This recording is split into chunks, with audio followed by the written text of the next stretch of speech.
नागपूर शहर हादरलं एका धक्कादायक घटनेने।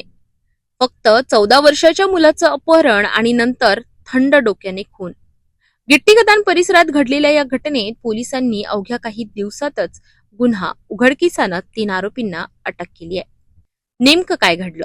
नागपूरमधील गिट्टी खदान परिसरात राहणारा अथर्व दिलीप नानोरे अवघं वय 14 वर्ष 2 एप्रिल रोजी हनुमान जयंतीच्या मिरवणुकीत सहभागी झाला, पण रात्री उशिरापर्यंत घरी न परतल्याने कुटुंबियांनी शोध सुरू केला आणि दुसऱ्याच दिवशी पोलिसात अपहरणाचा गुन्हा दाखल करण्यात आला।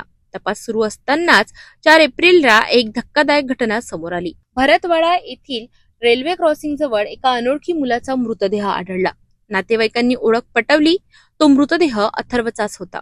प्राथमिक तपासात समोर आलं की त्याचा गळा आवळून खून करण्यात आला होता।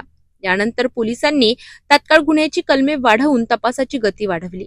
सायबर टीम, गुप्त बातमीदार आणि तांत्रिक पुराव्यांच्या आधारे जय रामगोपाल यादव या संशयिताला ताब्यात घेण्यात आलं।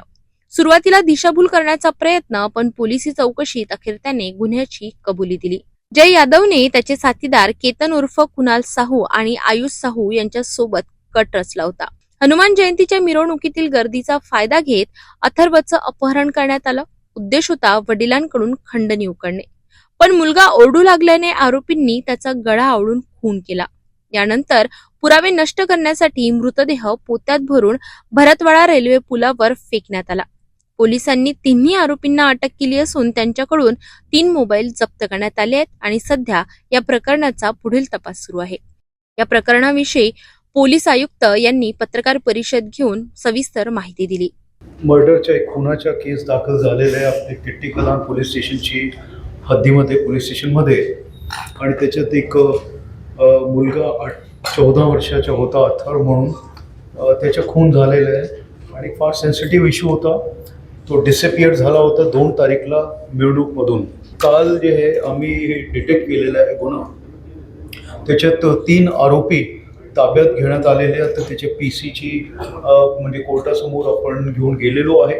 पुढची आमची याच्यात कारवाई चालू आहे आणि आम्हाला जे लिंक्स लागत होते ते जे आहेत ते लिंक्स लागलेले आहे। We have got the evidence also, आणि त्याशिवाय कोणाच्या काय काय सहभाग कसे होता तीही सगळी माहिती आम्हाला मिळालेली आहे।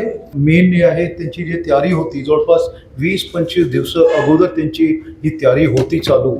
हे आज त्यांच्याशी इंटरोगेशन करताना आम्हाला ही माहिती मिळालेली आहे। आणि जो मृतक आहे मुलगा, त्याची म्हणजे ओळख होती, त्याचा मित्र होता जय म्हणून जे आहे, त्याच्याशी मैत्री होती त्याची आणि त्यांना तो व्यवस्थित ओळखत होता। आणि जो शेवटचा जो पॉईंट आहे तिथून तो त्याच्या सोबतच गेला आहे, कारण त्याचे मागे काही मुले होते ते पण आम्हाला सापडलेलं आहे। म्हणजे last scene is visible clearly that with whom that child is gone.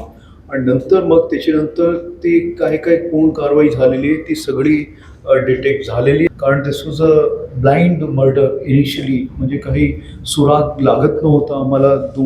जवळपास 1.5 दिवस त्याच्यात गेला। फाइनली डिटेक्ट हो गया है, 3 लोगों को हमने इसमें अरेस्ट किया है। आगे की कार्रवाई हमारी इसमें चालू है।